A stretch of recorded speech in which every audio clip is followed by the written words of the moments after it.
Buenas noches, amigos. Estamos otra vez con ustedes en este 30 de enero, compartiendo, como siempre, temas de actualidad, de profunda importancia para nuestro país. Y hoy día estamos aquí, los tres, para debatir un tema tremendamente importante y tremendamente conflictivo. El presidente de Bolivia, hace unos días atrás, hizo unas declaraciones, nada menos ni nada más que en la propia República de Chile, en una reunión del ámbito latinoamericano, en la cual fundamentalmente hizo una reclamación encarapelada, como se dice vulgarmente, al presidente de Chile, en sentido de que Bolivia tenía derecho al mar, de que Bolivia siempre ha tenido una cualidad marítima y que no busca una reivindicación o una recuperación de algo, sino un derecho que siempre lo ha tenido. Y que ese derecho lo debería tener quizás a través de un intercambio de territorio por gas.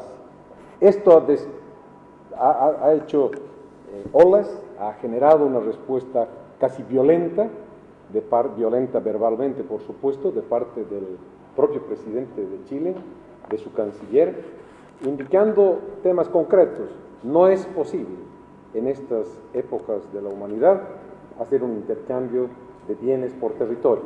El territorio es sagrado, no se lo intercambia por ningún bien patrimonial, alegaron los gobernantes de Chile. Hoy estamos para tocar estos temas y varios otros. Este es un tema que tiene muchos vértices y aquí estamos para compartir con ustedes la realidad que hoy día amerita un análisis de parte de este programa y de parte de usted, amigo, que quiere también tener un criterio al respecto, y estamos aquí para compartir, para darle criterios, para recibir, porque tenemos la página de Facebook de Golpe de Ideas, a través de la cual usted, tú, amigo, amiga, puedes hacernos llegar tus ideas, tus criterios sobre lo que digamos y sobre, más importante que nada, sobre lo que no digamos en este programa, tus conceptos sobre el tema. Bueno, partimos entonces.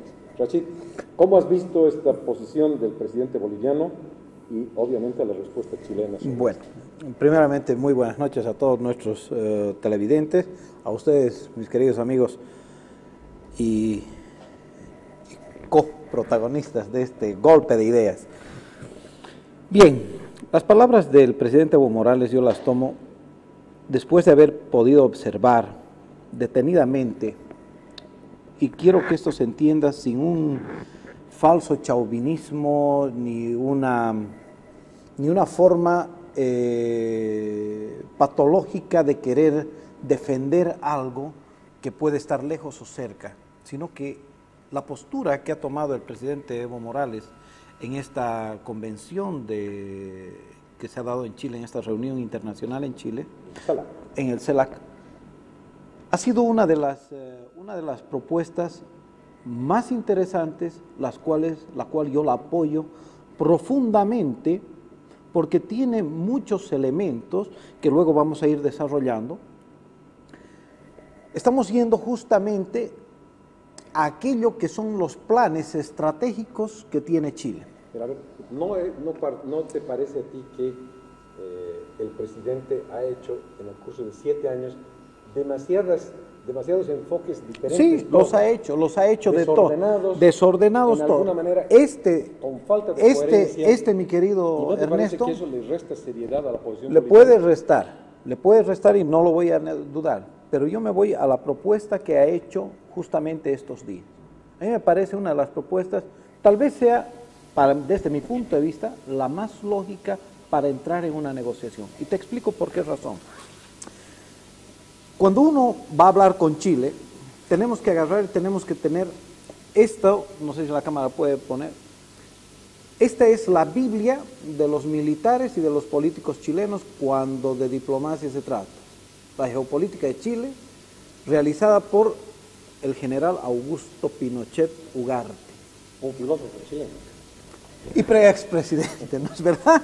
Y que nos amaba mucho a los bolivianos. Bueno, en este libro, él expone claramente cuál es el pensamiento del pueblo chileno o de las Fuerzas Armadas chilenas y del gobierno chileno y de la estrategia de la diplomacia chilena para con sus vecinos.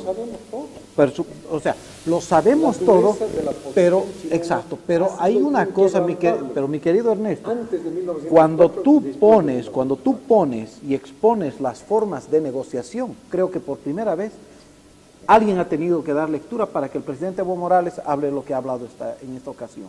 ¿Por qué razón? Dentro de este documento, ellos exponen, ¿sí?, 3 elementos fundamentales dentro de la influencia política de los bienes económicos para un Estado. Y ellos hablan, el primero es el carbón, ¿sí?, como fuente natural de energía, el carbón, el segundo es el petróleo y el tercero es la energía hidráulica. Bolivia tiene 2 de esos elementos para poder negociar el mar. Tenemos energía y tenemos agua. Lo que ha hecho el presidente Evo Morales, por supuesto, lo que ha hecho el presidente Evo Morales en esta reunión ha sido justamente uno de los elementos más importantes desde mi punto. Responder, exacto, lo que ellos están hablando. Porque ellos también tienen ¿Por qué no les ha contestado? Porque el presidente chileno ha dicho, ¿cómo se va a intercambiar un bien material patrimonial? Porque tiene otro elemento. Porque el presidente chileno, en su formación académica, ¿sí?, es contrario a los pensamientos del expresidente Augusto Pinochet. Es contrario. Por consiguiente, este libro, ¿sí?, se convierte justamente en lo que a él no le interesa. Él ha cometido un error desde mi punto de vista. Tú estás diciendo que Piñera está en contra de los principios filosóficos de Pinochet, aun cuando ambos ocupan el mismo espectro y aquí ideológico. Aquí viene un elemento. Porque ambos son de la extrema derecha chilena. Ahí estamos yendo a un tema ya filosófico, psicológico, que no sabemos qué pasa. Pero eso es lo que tenemos que verlo. Piñera es el máximo capitalista en Sudamérica. ¿Cierto? Dueño de un montón de cosas. Apoya el capitalismo. Más que Pinochet. Más que Pinochet. De lejos, más que Pinochet. Pinochet era un militar que... Evo Morales es la más capitalista que existe. Por supuesto. Te vendo, te trueco, digamos. Aquí así es el trueque. Entonces, bueno, simplemente yendo al caso, para cambiar un poquitito el tema. Sí que lo han acusado de haber copiado la fórmula de Sánchez de Lozada. Que en cierto modo es cierta, ¿no? O sea, Evo Morales y Sánchez de Lozada coinciden, están en el mismo barco, y capitalismo están en el mismo barco puro. en su enfoque hacia el programa marítimo. Claro, o sea, Evo Morales y denme territorio. Los momentos históricos son totalmente diferentes. La propuesta es la misma. O sea, Carlos Marx es diferente en 1984 que hoy día. Ajá. O sea, según él, históricamente.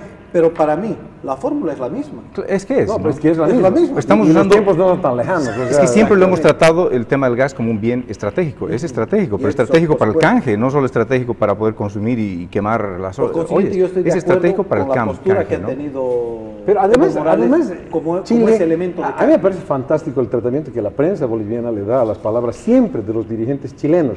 Es como si hablara algún iluminado, ¿no? Gurú, sí. O sea, es como si hablara algún iluminado. Dicen, pero Piñera ha criticado tan gravemente al presidente. Y la peor parte es que la oposición boliviana agarra y dice, es que Evo Morales está fuera de forma. Yo considero que no. Pero es que eso es lo que tal vez habría que ver. Hay una cosa, ¿Se puede o no se puede intercambiar territorio? Siempre se ha hecho en la historia de la humanidad. Siempre se ha hecho. Alaska se ha comprado de Rusia. Panamá. Igual. Las Islas Carolinas, las islas... Pero el dinero ha sido pagado por Alaska y se ha entregado a un territorio y se ha recibido dinero. Claro. No, y el peor negocio que han hecho los holandeses, que son otra inspiración de la humanidad de buenos negocios, ha sido vender la isla más cara del mundo. Holanda. Claro, Digo, Holanda, lo han vendido, Manhattan han vendido. El peor negocio que han hecho en su $12 de entonces. A $12. Claro, se deben repetir en la vida porque están circunscritos a un territorio del tamaño de un dedal, ¿no? Bueno, y los daneses también le han vendido a Estados Unidos después de la Primera Guerra Mundial las Islas Vírgenes, ¿no?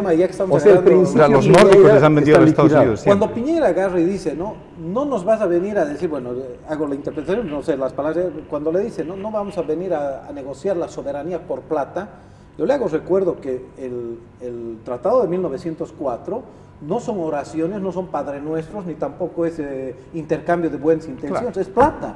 Así es. Es plata, y es plata contante y sonante que se hace cargo Chile, que aún así no cumplió con sus deberes formales en todo este tiempo. Por consiguiente... Pero un ratito. Ahí hay una aclaración. Ahí no se ha intercambiado territorio por patrimonio. Te hacen un resarcimiento. No. Ahí ha habido una victoria militar. El Tratado de 1904 no es un intercambio de bienes patrimoniales a cambio de territorio. Había una compensación. Es simplemente también la victoria militar de Chile, se plasma en 1904 y obviamente se hacen algunas concesiones económicas, pero el fondo del tratado es violencia, es gana y se impone la guerra. Pero para que veas, a lo que me voy yo es a que dentro de este tratado lo que se impone es el dinero. El resarcimiento, lo que sea. Cuando se habla de soberanía, cuando Chile se desgarra las vestiduras ahí en el CELAC, ¿sí?, da a entender como que no podemos nosotros ir a hablar de intercambio por plata, ¿no? O sea, no me toques, así. Claro. Además me desdoro, además por Dios santo. Te digo, si te vas lo al que ellos límite, hicieron la propia guerra dinero también. Es una especie de transacción forzada por plata, ¿no? Lógico. Yo quiero guano, quiero cobre, aquí está, es mío. No quiero transar, ni modo, ya están mis fuerzas armadas ahí. O sea, es una transacción obligada por plata también, no es por gusto. Por esa misma razón, considero de que Evo Morales, esta estrategia, esta posición que pone a Chile, desde mi punto de vista, es extremadamente acertada para como primer punto y paso para empezar a cerrar algunas válvulas con... Tal vez, bueno, me gusta el posicionamiento, tal vez posicionándonos. Yo creo, independientemente de lo acertada o no de esta propuesta, tal vez en un tema como el mar estamos ya hablando de temas que nos tocan como familia, ¿no? Somos como, en este caso somos como la selección boliviana, somos hermanos al final, ¿no? Es cierto que es al principio del debate, sí, Evo Morales primero que el juicio, hemos partido con el charango con la presidenta y demás, hemos acá pasado por el juicio a la mala y ahora estamos proponiendo el trueque. Independientemente de lo que se proponga, en algunos casos bien, en algunos casos mal, ahora vamos a analizar en el programa esta propuesta, a ver qué tal bien y qué tal mal está, pero yo creo que realmente en este caso me tocan la fibra. Haga lo que haga el presidente Morales en este caso, yo creo que lo apoyo. O sea, porque como boliviano, en este momento, aunque hay posturas que no me parecen correctas, si ya estamos tocando el tema por mar, creo que nos toca ponernos la bandera e irnos todos juntitos en una posición. Aunque no sea la más acertada, yo creo que es un poco ya como familia. Tu padre hace algo que no está tan bien, pero bueno, está aceptable. Yo creo que te toca ponerte la camiseta. Y en este caso, como boliviano, realmente me tocan la camiseta. Esta propuesta, esté bien, esté regular, la apoyo, ¿no? La apoyo. En ese sentido estoy en tu mismo equipo, tal vez no por las mismas razones, pero sí. No, yo creo que hay en la historia, no solamente en el gobierno de Evo Morales, ha habido desprolijidad en el manejo de Chile, en el manejo de la política respecto a Chile. Pero una cosa que también hay que corregir, lo que pasa es que los bolivianos estamos acostumbrados a echarnos todo tipo de culpas encima de la espalda, ¿no? Pero en verdad Bolivia siempre ha tenido una política marítima. Es una mentira que no ha tenido, siempre ha tenido. La reivindicación es una permanente en la historia de Bolivia en cuanto a política exterior, ¿no es cierto? No hay una confrontación entre bolivianos respecto a no estamos de acuerdo. El fondo de la estrategia es la que ha variado. La estrategia ha variado erráticamente. Y yo diría que ha variado poco, porque siempre ha sido una estrategia negociadora. Sí. La única variación viene con el gobierno de Evo Morales y vamos a tratar ese tema a continuación de un breve corte que vamos a hacer. Previo al corte, quiero agradecer a La Cuisine, que es una empresa que ha estado apoyando este programa durante mucho tiempo. Y bueno, compre sus muebles en La Cuisine. Corte ahora.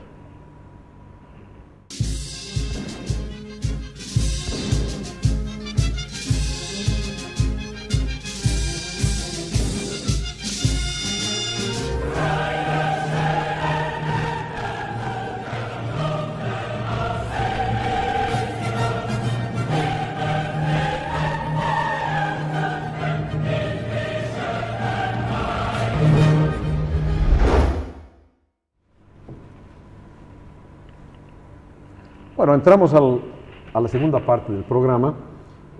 Invito a los amigos y a las amigas para entrar a la página de Facebook en el nombre de Golpe de Ideas, para que allá puedan ustedes también expresar sus posiciones respecto al tema de discusión de hoy día.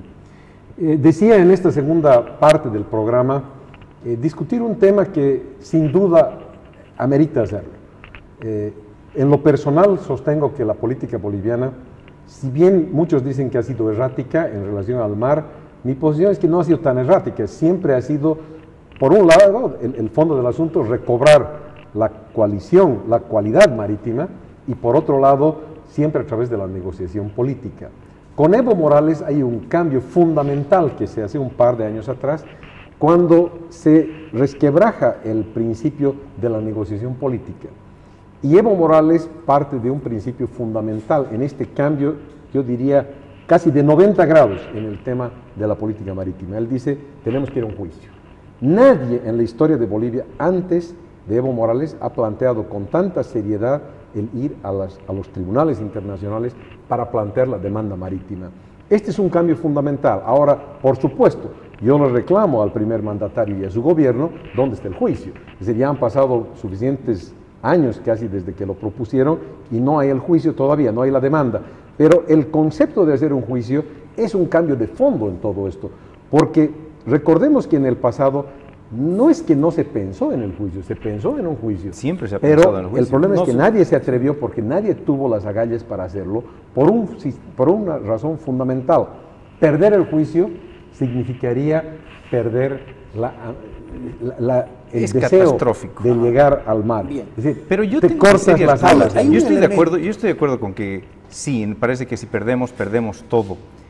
Yo ya tengo mis serias dudas, la verdad, ¿no? Por lo que ha pasado ahora con Honduras y Colombia, con lo que ha pasado el que pierde, en un juicio de arbitraje en La Haya, en este caso, a los colombianos dijeron, no me gusta este fallo, se salen de la jurisdicción, no quieren cumplir el fallo, ¿no? Ese tipo de cosas. Pero en derecho están liquidados. Están liquidados. Es decir, pero cualquier medida que ellos hagan ya hay un problema. Juicio, ya hay un problema. O sea, sí, sin duda es un elemento muy fuerte en contra de las aspiraciones de un país. Perú están con un problema que lo van a definir hasta mediados de este año más o menos. Con el tema de sus límites que ese es justamente un tema, ¿verdad?, que nosotros deberíamos estar... es un paréntesis que podríamos hacer ahorita. Para ver cómo va a salir.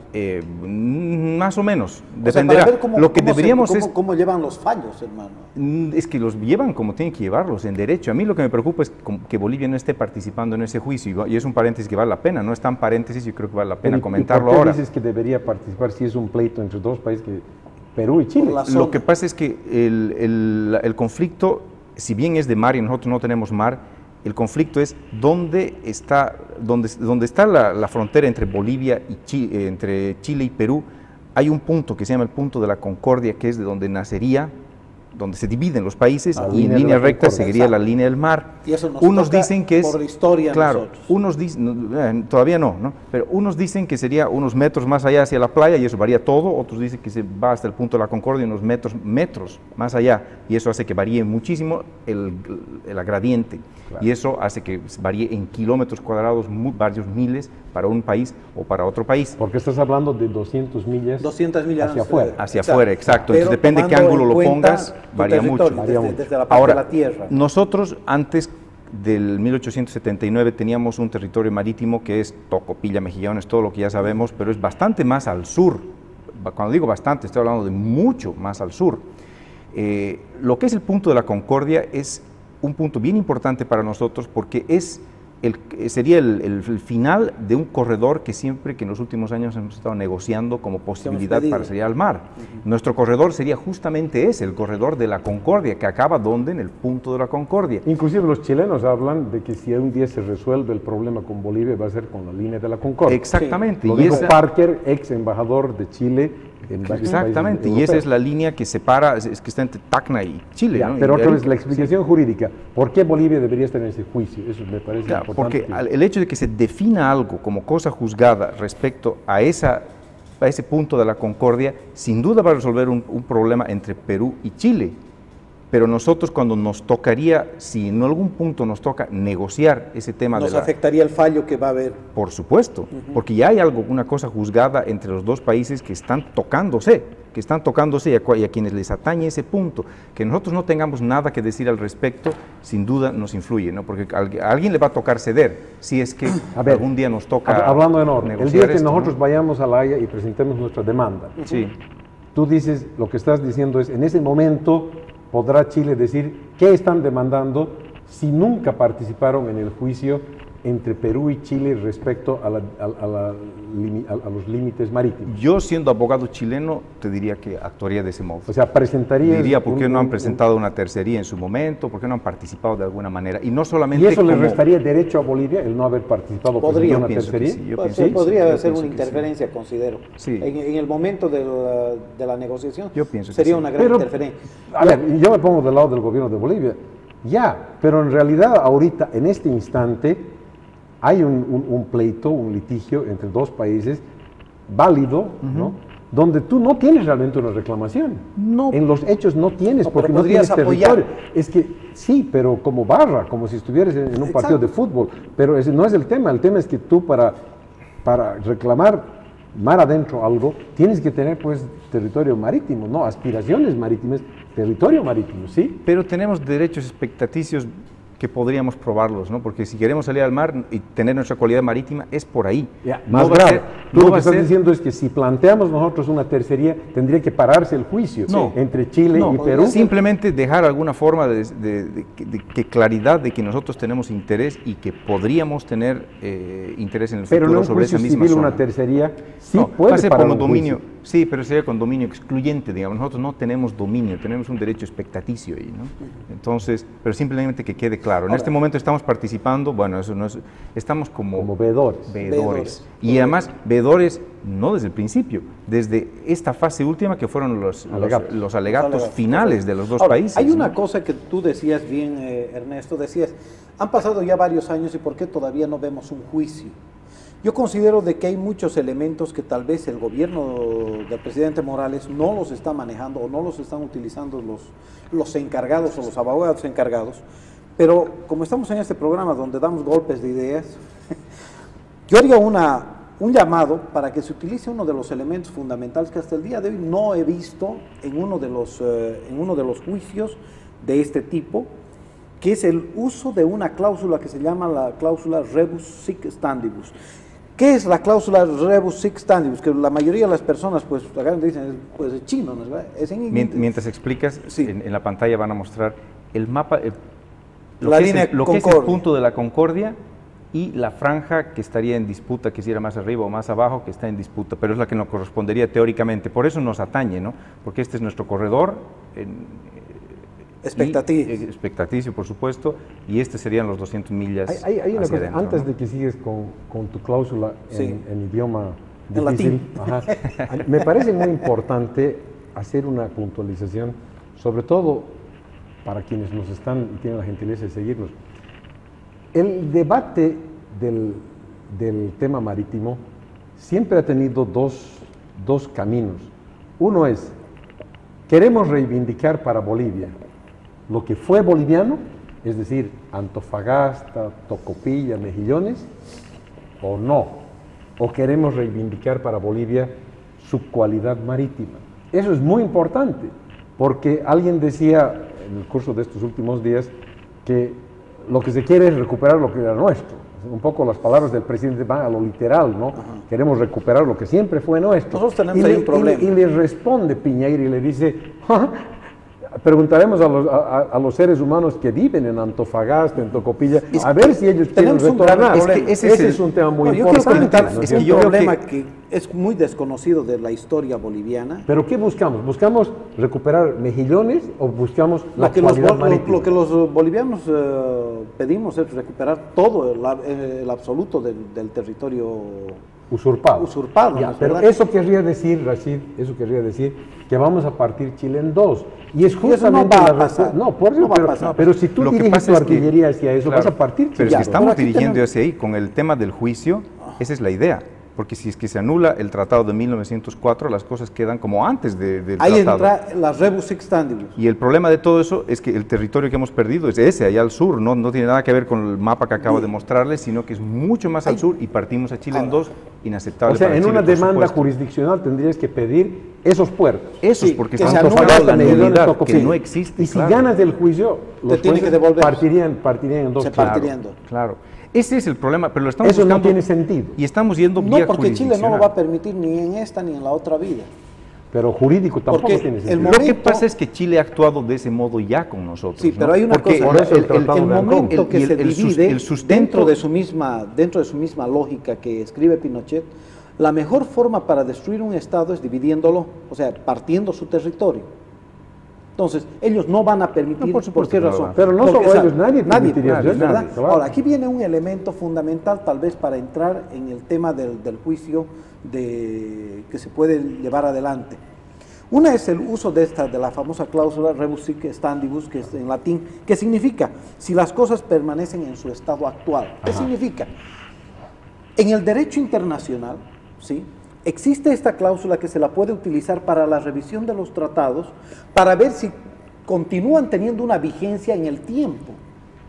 Cuando un tratado, como el de 1904, se tiene ciertas características, hoy en día los abogados bolivianos pueden utilizar esta cláusula, que es la rebus sic stantibus, para poder agarrar y decir y anular el tratado de 1904. ¿Por qué? Porque las características tanto de Chile como de Bolivia en todos estos años han cambiado, pero diametralmente. O sea, no son las mismas condiciones, no es el mismo tiempo, no es la misma época. Por consiguiente, haciendo un correcto manejo legal de esta cláusula, tenemos un chance para entrar en un debate muy fuerte con Chile. Pero tenemos un problema en contra nuestra. Un pequeño, gran problema en contra nuestra, que es la actuación de un expresidente de Bolivia, que cuando fungía las funciones de delegado ante las Naciones Unidas, en 3 ocasiones, el año 74, 75 y 76, en la votación, cuando las Naciones Unidas decían, resuelve que todos los territorios perdidos por la fuerza deben regresar a sus estados de origen. Hay una cláusula. Durante 3 años. Te interrumpo, Rashid, un cachito. Es que un ratito, porque la cláusula rebus sic stantibus está bien, es correcto lo que dices, ¿no? O sea, cambian las circunstancias, entonces se debería revisar. El tratado es revisable. Se puede revisar el tratado. Pero el mundo pues estallaría. Claro, es lo que ese principio está dentro del trabajo internacional. El pacta sunt servanda es el otro principio que es el que prima, ¿no? Que se respeta todo lo que has acordado, y es lo que nos brinda seguridad jurídica. Entonces, ¿dónde entra la cláusula rebus sic stantibus? ¿Por qué existe siquiera? Esa sería la pregunta, ¿no? En realidad es bien limitativo el tema, su aplicación es sumamente limitada y se aplicó en muy pocas ocasiones, y el principio es básicamente clarificado en un caso que se llama un caso de pescadería, que era entre el Reino Unido e Islandia en 1973, hace bien poco tiempo. Básicamente lo que te dice en el principio es, si cambian las circunstancias de manera que ninguna de las partes ha podido prever esos cambios, se podría quizás cambiar un tratado. Sí, pero beneficia a ambas partes. Además. Ese es el otro punto. Claro. Si las dos partes lo piden, acuerdo, no puede ser denunciado un tratado unilateralmente por una de las partes y aplicar el rebus sic stantibus. Es la idea, porque perdería seguridad jurídica el tema de los tratados. Entonces, tiene sentido. Por ese motivo es bien difícil su aplicación. Pero también tienes el ¿no? siguiente punto. En este momento, si nos vamos a ir agarrando de algunos elementos, considero de que el rebus sic stantibus es una de las herramientas, si bien en un juicio podemos tener un montón de otros elementos, pero es el elemento que nos da la pauta para poder comenzar con una... Pero Chile no tiene que estar de acuerdo. Pero acá, es que aquí viene un problema. Es que tienen que haber cambios. Chile tiene una postura que, si tú te das cuenta, en todo su manejo, Chile siempre agarra y dice, es un tema bilateral.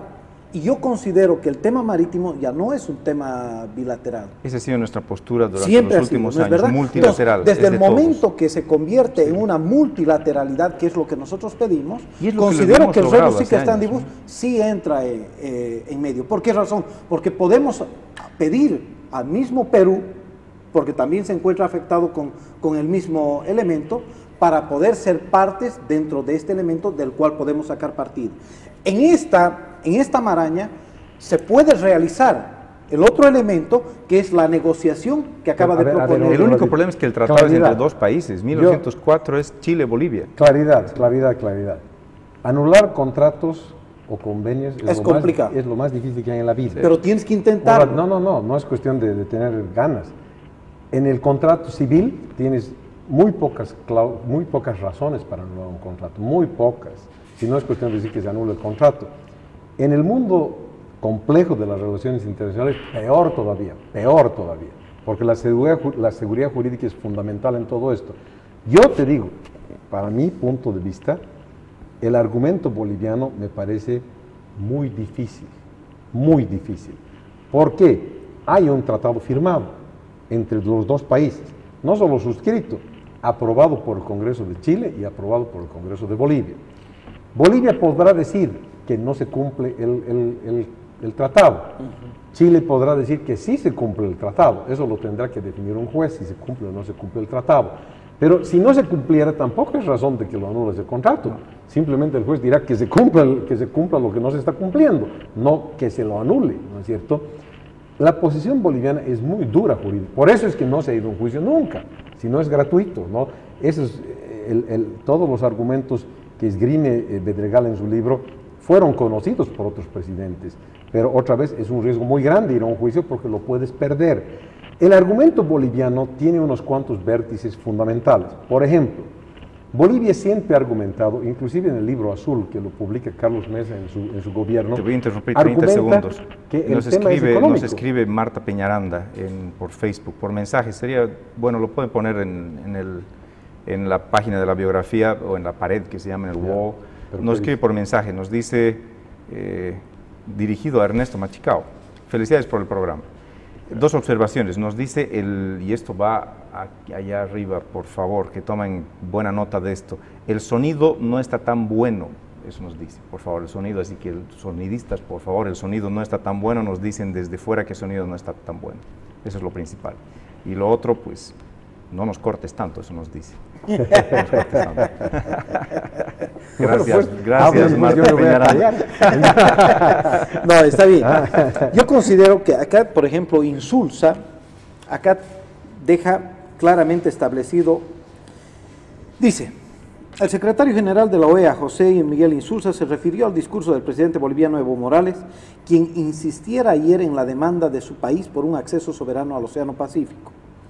Dice Insulza, yo creo que este es un tema bilateral y creo que Bolivia mismo entiende que difícilmente va a conseguir que el tema de Bolivia lo decida un organismo internacional. Eso no va a ocurrir nunca, punto. Ya. Bueno, lo que pasa es que, ojo, que el tratado de 1904 ya te trata, está dirigido a que cualquier resolución que tenga que ver con el tratado mismo va a resolver un organismo internacional, ¿no? Que es justamente el Tribunal de Arbitraje de la Haya. O sea, el mismo tratado ya te manda a un organismo internacional. O sea, no es totalmente correcto lo que dice el señor Insulza. Ya está contemplado en el tratado que quien va a resolver un diferendo respecto a ese tratado va a ser la Corte de la Haya de arbitraje, no de justicia. Antes de que la señora Peñaranda me reprenda de manera tan elegante, ¿no? Yo estaba en la elaboración de dos puntos. Un punto es Bolivia, por lo menos en la mayor parte del tiempo, se ha dedicado a la reivindicación de su cualidad marítima, no en la reivindicación de los territorios mismos perdidos. Como decía Roberto, si se hace un juicio, ahí sí vas a ir a reclamar Mejillones, Tocopilla y todos los puertos perdidos. Si lo ganas el juicio, tenemos un problema internacional más grave que el problema original. Eso hay que analizar, muy importante analizar. En cuanto a qué estamos buscando, si la cualidad marítima o la reivindicación de esos territorios. Por otro lado, el tema del intercambio de bienes, ¿no es cierto? Lo que decíamos en un principio. ¿Vale o no vale? No, perdón, no me refería a eso, me refería al siguiente. Evo Morales dijo, no estamos reclamando, como diciendo, pidiendo un favor, estamos ejerciendo nuestro derecho. Sí, nacimos con mar y tenemos que tener mar. Ya. Ese segundo tema también lo quiero discutir, o queremos discutirlo, lo entendería así, en el próximo segmento. ¿Por qué? Porque ¿acaso todos los países que nacieron con un territorio hoy día deberían tener ese mismo territorio? Tendríamos un problema jurídico importantísimo. Claro. Entonces, pero vamos primero al corte y después proseguimos con estos dos temas.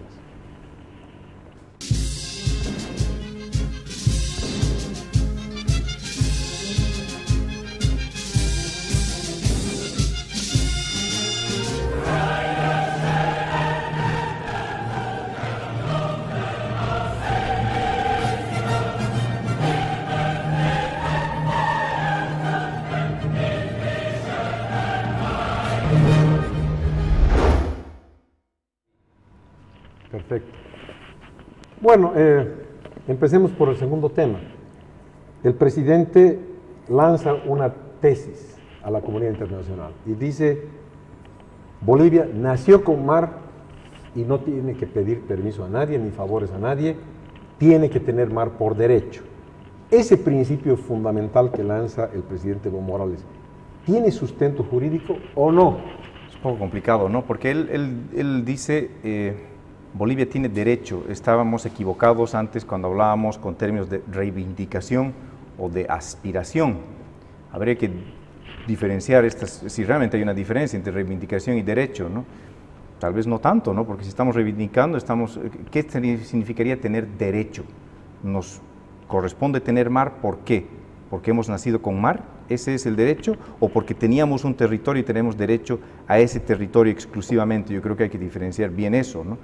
Si hemos perdido un territorio y eso nos hace que tengamos derechos sobre el territorio, ¿eso ahogaría otro tipo de tratados internacionales? ¿Tiene sentido o lo contrario, la tesis amplia, tenemos derecho a mar porque sí, porque todos los países tendrían mar, o porque nosotros teníamos mar? Eso no sé si tiene sentido el tener el tema de que tengamos derecho porque hemos tenido mar. Lo otro, que es más amplio todavía, que los países tengan derecho al mar cuando no tienen mar, me parece hasta más peligroso aún, porque hay países, República Checa, Paraguay, Suiza, etcétera, que no tienen mar, ¿no? Vamos al primer tema. Sí. Cuando un país nace con un territorio y este o parte de este se le usurpa por sus vecinos a través de la guerra, ¿no?, ¿tiene derecho a la reivindicación de los territorios perdidos, sí o no? En mi opinión, parecería que la justicia diría que sí, pero eso no tiene nada que ver con la realidad. Tendríamos que reclamar el Acre, el Chaco y muchísimo más, y no estamos diciendo nada al respecto, ¿no? Y no solo eso, los mexicanos tendrían que reclamar la mitad de los Estados Unidos de América. Y mira que se los van a dar rápido. ¿Ah? Bien, hay aquí dos elementos. Si bien jurídicamente tal vez ustedes pueden dar más luces en ese tema, que es mucho más complicado y que se lo ve profundamente complicado, yo vuelvo nuevamente a la psique de la masa que actualmente habita justamente aquellos territorios que un día fueron bolivianos. Antofagasta, Mejillones, Tocopilla, todos esos sectores. En este momento hay ciudadanos que, si cambiamos los papeles, todos son bolivianos, ¿no es verdad? Pero hay un pequeño problema. Pinochet y la política internacional, la geopolítica que utiliza Chile, se basan muy profundamente en las leyes geopolíticas de Ratzel. En especial en su tercera ley, que me voy a dar permiso para leer, que dice así: es preciso, dice, para que un Estado pueda anexar a otro más pequeño, sin grandes dificultades, es preciso hacer comulgar al Estado menor con la propia ideología, es decir, obtener que la masa de los habitantes esté de acuerdo con la política del país del cual va a formar parte. Seducirlo, no violarlo. Exactamente. Perfecto. Esa es la diferencia, ¿no es cierto? Entonces, esa población, en un momento, y aquí viene la gran pregunta que yo se las hago a ustedes que tienen conocimiento en leyes, vamos a suponer que existe un fallo favorable de que esos territorios van a regresar a Bolivia. ¿Qué hacemos con esa gente que está totalmente seducida con las políticas del Estado chileno? Tengo aquí una propuesta que va mucho más... Y esas duras. Nosotros estamos hablando siempre desde un punto de vista bien pacifista, y el tema de la reivindicación a través de, ya sea organismos internacionales o negociaciones y demás. Aquí tenemos una posición mucho más fuerte, que participa el señor Gonzalo Ceballos Ferrell en nuestra página de Facebook. Por si acaso, para quienes no han visto la dirección, es Facebook, ahí está en la pantalla, Facebook, Quebrado Golpe de Ideas. El señor Gonzalo Ceballos nos dice, Ferrell, no es que seamos un país belicoso, todo lo contrario, porque la Constitución dice que somos pacifistas, pero bueno, él dice, no es que seamos un país belicoso, pero ¿por qué no analizar por una segunda guerra del Pacífico si Perú en armamento bélico está igual o mejor que Chile, y Bolivia apoyar con lo que tiene o pueda comprar con todas sus consecuencias posteriores que tiene una guerra? El planteamiento es bélico. Es un planteamiento que no puede ser puesto de lado, pero analizando nuestra historia... debe ser puesto de lado. No, escúchame pues. Porque No, hay escúchame. condiciones para entrar a una Pero pelea. vamos a entrarle al señor Ceballos. En nuestra historia bélica, Bolivia no ha tenido exactamente las mejores experiencias cuando confiamos en nuestros vecinos. Siempre que hemos confiado en nuestros vecinos nos hemos quedado sin una parte de la empanada. Sí. Entonces, entrando en este momento en un conflicto bélico es para que no nos quedemos con la mitad de Bolivia. Entonces, considero que, ahora sí entro a tu lado, Ernesto, de que queda totalmente fuera de O tal vez habría que provocar a Brasil, yo con la fuerza pensando. de Brasil vamos a llegar al mar del Pacífico. Sí. Vamos a retroceder hasta el otro lado, ¿no? Pero a mí me parece que ha quedado una cosa irresuelta y es lo que has planteado tú, Rashid. Ya. Suponte que inclusive, hipotéticamente, ganemos el juicio en La Haya. Tenemos un problema con y que la digan, gente. señores, aquí todos estos puertos se anula son tratado de Bolivia, se anula por las de qué razones jurídicas, ahora esto pasa a ser Bolivia. Hay un principio fundamental en el derecho internacional y es la voluntad de los pueblos. Sí. Y esos pueblos no han sido consultados. Un juez en La Haya dicta con su mazo y dice esto es de Bolivia porque este tratado fue injusto y no ahí sé entramos qué. A lo que decía el señor Ferrer, ahí tenemos un conflicto ahí tenemos, pero más que eso, hay un conflicto de derecho ahí, el derecho de los pobladores versus el derecho de Bolivia. Porque el no nos olvidemos... derecho de Bolivia de ser dueños de ese territorio y el derecho de los pobladores no, de porque hay una ser cuestión fundamental, lo que es soberanía. Tratamos a veces alegremente ese término, ¿no? Decimos, en nuestra Constitución está por todas partes, ¿no? Soberanía alimentaria, soberanía de todo, le ponemos el término soberanía. Sin embargo, la Constitución misma y la definición de soberanía va por el tema de quién decide, la autonomía de decisión. La comida no tiene autonomía de decisión, simplemente tal vez estamos buscando independencia alimentaria, que es cosa distinta. Pero la soberanía reside, según nuestra Constitución, y con mucha razón, en el pueblo, que es quien tiene que decidir independientemente y libremente. Entonces, si ganamos el juicio con La Haya, ¿qué ocurriría? Sale un fallo, pero si la gente tiene la soberanía, la gente, ¿qué pasa? Que no quiera pasar a ser al lado de Bolivia. Que vean. ¿Y qué hacemos con el fallo? No, pero aquí viene una cosa, querido Ernesto. Lindo fallo. Por consiguiente, la propuesta que ha hecho el presidente Morales en esta ocasión es perfecta. Y les voy a explicar por qué. Porque él hizo algo muy interesante. Agarró y dijo, negociemos el gas por salida soberana al mar. Actualmente, el pueblo chileno, toda esta zona, paga $500 por gas domiciliario. Sí, dijo la mitad. Nosotros con nuestro gas paga 250. Inmediatamente, ¿qué estamos haciendo? Estamos utilizando la misma tercera ley de Ratzel, ¿sí? Geopolítica, de poder entrar de una manera no agresiva, no violenta, para que exista una aceptación de parte de esas poblaciones para apoyar o para impulsar. Pero una cosa que acepto es que la cuenta del gas sea más barata, pero y otra estás que acepto ser boliviano. Pero no estamos entrando a eso. Lo que pasa es que no estamos entrando a eso. Estamos entrando a que la propuesta que hace el presidente Morales se hace ahora digerible. ¿Por qué? Porque afecta al bolsillo del ciudadano chileno común. Lo que pasa es que nosotros estamos entrampados en un problemita que de nuestra propia Constitución, que yo creo que tiene solución, porque siempre la Constitución se cambia como cualquier otra norma, que habla de que no podemos soportar ninguna otra solución que no sea una salida soberana, ¿no?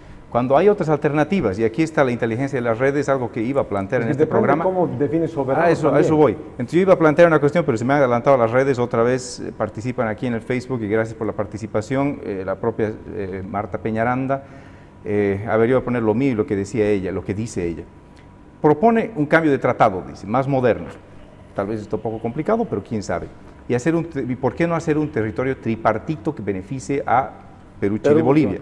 Eso está muy bien, y yo iba a plantear algo así, semejante a lo que dice ella. Y ahí sí se utiliza la famosa territorio de la Concordia, la línea de la Concordia. El corredor de la Concordia con los tres países como soberanos. Me parece perfecto. Ahí entramos con una soberanía compartida, que no será exactamente lo que dice la Constitución, pero yo creo que no la violamos. Ya no es soberanía exclusiva. No. Es una soberanía, como tú dices, compartida. Compartida. Es como la copropiedad. Claro, yo voy un poco más. Hacemos un condominio, observa. Es un condominio, pero yo voy un poco más, porque ahora hay el tema de hacer ciudades con soberanía compartida. Yo propongo, ¿no?, que Arica sea no hacer una nueva ciudad ni nada, ya existe. Arica en este momento depende de Bolivia. básicamente para su subsistencia. Todos los productos que pasan por Chile pagan su peaje por ahí, ¿no? Y Arica en gran parte se beneficia del comercio boliviano con el resto del planeta. Arica e Iquique son las dos zonas que viven gracias a Bolivia. Arica era ex territorio peruano, entonces ¿cierto? El día que nosotros negociemos cualquier cosa con el territorio de con el corredor de la Concordia, pasamos por ahí. Perú va a querer decir algo al respecto.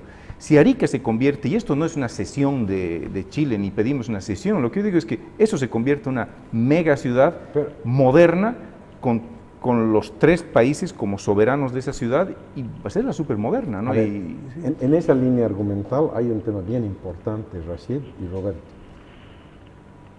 Los chilenos, con todo lo prácticos que son, descuidan un elemento, en mi opinión, fundamental en este pleito. Y es que Bolivia ha tenido siempre vocación de ser un país del Pacífico. Siempre ha tenido. Hasta que nació y creció un señor de apellido Aguirre Lavallén, un cochabambino de muchísima imaginación que ha cambiado realmente la historia de Bolivia más que cualquier presidente de este país al generar un nuevo polo de desarrollo y de acceso al mar. Es decir, ha creado el puerto Aguirre, ¿no es cierto?, que nos lleva directamente a las aguas del Atlántico. Eso ha abierto una puerta muy importante. Claro. Hoy día es por esa puerta que las exportaciones bolivianas salen en mayor cantidad que por la vía del Pacífico. Sí. Eso debería ser una llamada de atención para Chile, porque el norte chileno depende del desarrollo boliviano, de lo que Bolivia pueda o deje o empiece a hacer allá. Entonces, al haberse trasladado todo ese negocio a los puertos del Atlántico por la vía de Puerto Aguirre, está perdiendo Chile millones de dólares. A Chile, económicamente hablando, más allá del discurso barato, del discurso de plaza que ejercen algunos dirigentes chilenos, incluidos los actuales, ¿no es cierto?, que les encanta hacer gala de ese chauvinismo que no te lleva a nada, ni a Chile, ni a Estados Unidos, ni a la China, ¿no es cierto? Si ellos dejaran de hacer eso y pensaran más en frío, realmente a Chile le conviene, igual que a Bolivia, igual que al Perú, desarrollar el norte chileno. Y la mejor manera de desarrollar el norte chileno es generando un polo tripartito de desarrollo, donde los 3 países, aunque sean 5 kilómetros, aunque nos den 1 kilómetro, es suficiente para Chile. Porque si nos dan 1 kilómetro, ¿sabes qué va a pasar? No vamos a caber. Y como no vamos a caber, vamos igual que seguir utilizar eso. Entonces, no tiene pierde esa solución. Pero los chauvinismos retrasan a América Latina, retrasan a Chile y retrasan a Bolivia. Porque Chile en su pensamiento de solamente Chile, ha hecho una cuestión, ha diversificado de tal modo sus exportaciones que casi por partes iguales van a Norteamérica, a Asia, al resto de América Latina, de una forma bastante equilibrada y bastante conveniente para el país en sí. Pero esa proyección hacia Asia es bien importante, ¿no? Y un poco como que si no pudieran entrar el resto de los países, si hacemos una parte con soberanía tripartita, seguramente nosotros estaríamos pensando, como Chile, en ser parte de tratados del Pacífico Sur y demás, que sin duda van a ayudar al crecimiento de Bolivia, y al crecer Bolivia, sin duda va a crecer el norte de Chile y el sur de Perú, sin duda, ¿no? Yo quisiera proponer algunas ideas, tanto para el gobierno boliviano, gracias a la lúcida interpretación y expresiones que ha dado el amigo Ernest. Es lo siguiente: considero de que desde la visión, desde la posición que has puesto, Ernesto, el gobierno boliviano debería tener ciertas políticas de beneficio económico para los empresarios, para los productores bolivianos, que puedan utilizar el puerto Aguirre, dar ciertos beneficios. ¿Por qué razón? Porque en ese momento aquellos empresarios, aquellas personas que utilizan de una u otra forma el puerto de Chile, con estos beneficios van a empezar a utilizar esto y se convierte en un nuevo mecanismo para empezar a cerrar las válvulas de Chile, para que Chile se ponga pilas.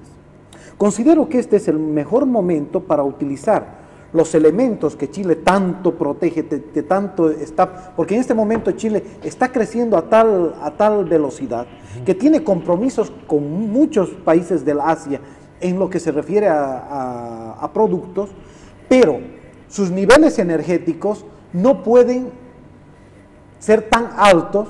¿Por qué? Porque les está faltando agua, sí, les está faltando gas. Y ese es otro elemento que no se ha empezando tratado. A cambiar solo se ha hablado de gas, pero el agua tema, en el norte el tema de Chile, de la matriz sí, energética están jugando los demasiado importante. Los desviados del Lauca. Una cosa antes del programa, simplemente agradecer la participación. Tenemos otra participación de Miguel Coya Núñez. Me encantaría leerla, pero realmente, Miguel, es bien grande tu participación. Son como 300 palabras, me es un poco difícil. Él simplemente habla del trato de qué pasaría si entramos a un juicio en La Haya. Él dice, lo perderíamos. Presenta un artículo jurídico y dice, lo perderíamos. Bueno, es su opinión, aceptable como opinión. Yo creo que no lo sé, tal vez lo ganaríamos, pero hemos tratado ese tema, que tal vez aunque lo ganamos, ¿qué hacemos con esa sentencia si es que se nos devuelve la parte anterior de nuestra pertenencia a 1879? Yo sigo pensando que la postura del presidente Evo Morales en esta última participación de esta reunión internacional, desde mi punto de vista, es la más acertada que ha tenido, y es más, yo le pediría, como boliviano, como hombre de camiseta pro-mar, de que esta iniciativa se empiece a desarrollar de una manera mucho más fuerte, porque considero que ese sería el único mecanismo que tenemos para empezar a negociar de manera mucho más seria y real. A mí me interesa mucho responderle al señor, porque es una opinión valiente, válida, decirlo claro, así, ¿no es cierto? Sí. Y yo coincido con él en la mayor parte de su apreciación. ¿Por qué? Si algo es difícil, es anular un contrato. Sí. Si algo es difícil es anularlo. Tienes que tener causales contundentes para anular un contrato. Hasta donde se ha escuchado de los trascendidos de prensa, el argumento boliviano es el de anular el contrato o de impugnarlo, porque según Bolivia, ese contrato ha sido aprobado por la fuerza. Hay un vicio de nulidad, hay un vicio que no se ha ejercido la libertad del consentimiento, que el consentimiento boliviano ha estado torcido por presiones de Chile que no han permitido a los bolivianos tomar una determinación. ¿No? Porque sí, pero déjame terminar. Puede ser cierto, el problema es demostrarlo. ¿no? Exactamente. Sí. Nos gusta oír a todos. Y seguramente los 10.300.000 bolivianos, o los que seamos de acuerdo al conteo del INE, ¿no es cierto?, todos vamos a estar de acuerdo y vamos a gritar en unísono, sí, por supuesto que no queríamos aprobarlo y que ustedes nos han abusado y hemos aprobado eso porque nos han puesto una pistola en la cabeza. Eso un juez no lo tiene que creer necesariamente porque lo digan 10 millones de bolivianos. Eso lo tienes que demostrar de manera absolutamente contundente e inequívoca. Y yo creo en ese sentido que si Bolivia no tiene realmente los argumentos claros, con hechos contundentes, por ejemplo, te digo, demostrar de que en el Congreso boliviano, digo un ejemplo, ha corrido dinero, por ejemplo, ¿no es cierto? Eso lo tendrías que demostrar con hechos claros, de que han habido amenazas al gobierno de Bolivia. Ahí el problema es que estamos hablando de 100 años atrás. Exacto, ¿no? La prueba en el lapso de 100 años se disminuye, o sea, es casi inexistente. Entonces, en ese sentido, a mí me parece muy importante el aporte del señor, porque en definitiva nos está también haciendo pisar tierra, ¿no? Y esa es la razón por la cual antes no se ha planteado el litigio. Por consiguiente, si tuvieran prueba, a mí me parecería interesante ir a un litigio. Prueba en este sentido, a no ser que el enfoque sea diferente y no sea la anulación del contrato. Claro. Después de eso, considero de que sigue siendo válido la postura de tener que empezar a hacer una negociación de tipo económica. Considero de que esa es la mejor salida, es la parte más creativa, pero lo que tenemos que hacer son ideas mucho más creativas, potenciar el Puerto Aguirre, ¿sí?, para que Chile empiece a sentir la presión y pueda acceder a eso. Nos están tocando el himno de golpe, porque nos quieren parar de golpe. Yo quiero agradecer a ustedes, a Rashid, a Roberto y a todos los amigos y amigas que nos han escuchado, particularmente a quienes han participado, y a doña Marta Peñaranda, porque ha dicho una cosa muy importante. Yo voy a tomar unos segundos para explicar esto. Es cierto que hay fallas técnicas en el canal. Este es un canal de los bolivianos, no es un canal privado. Es un canal que se financia a través de los impuestos que genera el Estado boliviano. Y creo que todos los bolivianos y los cruceños tenemos el derecho de que el Canal 11, Televisión Universitaria, funcione técnicamente cada día mejor. Es un reclamo que hace una televidente, pero es una televidente que vale por todos quienes viven en Santa Cruz y recepcionan estas ondas. Es muy importante esta reflexión, no es una queja, es una reflexión que los hacen justamente el pueblo, que hace el pueblo, ¿no? Es un eso que vaya para las autoridades de cuando hablamos de que la soberanía está en el pueblo, este es el mejor lugar. Sí. Muy bien, muchas gracias, hasta dentro de 7 días. Adiós.